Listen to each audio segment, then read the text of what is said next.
Assalamualaikum warahmatullahi wabarakatuh. Perkenalkan, nama saya Gina Mardiah dari Prodi S1 Fisioterapi kelas 4C atau 4C2. Nah, di sini saya ingin menjelaskan sedikit tentang NNE atau Neonatal Neurobehavioral Examination. Nah, NNE ini biasanya kita gunakan untuk memeriksa bayi yang baru saja dilahirkan.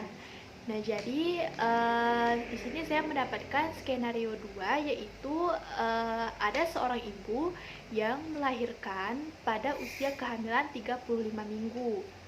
Nah, yang perlu diperiksa yaitu ada amricoil, ada ankle dorsiflexion, ada popliteal angle, dan juga reflex routingnya. Nah, mari kita bahas satu-satu. Dan untuk langsung aja, untuk pemeriksaan yang pertama itu ada amricoil.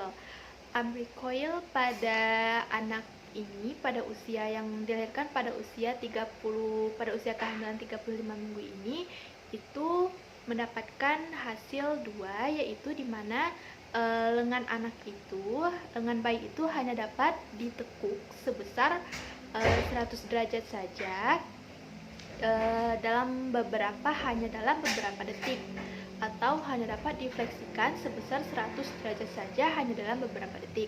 Nah, contohnya itu seperti ini. Jadi kita hanya dapat menekuk lengan bayi itu sebesar beberapa saja gitu.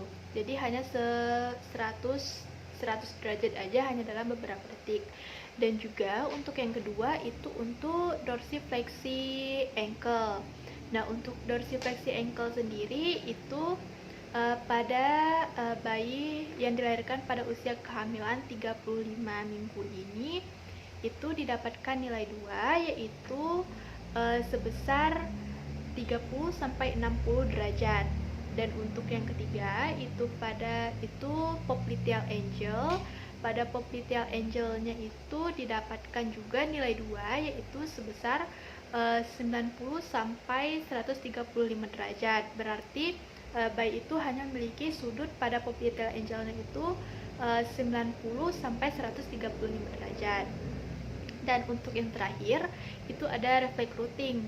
Nah, reflex routing ini sendiri adalah refleks yang dimana bayi itu mencari dari ASI ibu melalui stimulus atau penciuman di sekitar mulut bayi. Nah, jadi ketika kita menstimulus pada skenario ini bayi itu mendapatkan nilai 2, yaitu ketika kita stimulus di satu sisi, maka bayi hanya akan mengikuti sisi itu gitu. Jadi dia akan mengikuti satu sisi saja. Dan tetapi ketika bayi itu refleks routingnya itu sudah bagus, maka ketika kita beri stimulus pada berbagai arah, maka bayi akan mengikuti ke semua arah. Jadi misalnya ketika kita stimulus ke arah kanan, maka bayi akan ke arah kanan, dan ketika kita stimulus ke arah kiri, maka bayi akan ke arah kiri. Nah, sedangkan pada skenario ini itu bayi hanya mendapatkan nilai 2, yaitu berarti bayi hanya dapat mengikuti ke satu arah saja. Misalnya kita stimulus dari pinggir mulut bayi itu misalnya ke arah kanan. Misalnya saya stimulus seperti ini ke arah kanan, jadi bayi tersebut hanya akan mengikuti ke arah kanan seperti itu. Jadi dia tidak bisa mengikuti ke segala arah. Nah, sekian yang dapat saya sampaikan tentang pemeriksaan NNE ini. Apabila ada kesalahan saya mohon maaf. Wabillahi taufiq wal hidayah. Wassalamualaikum warahmatullahi wabarakatuh.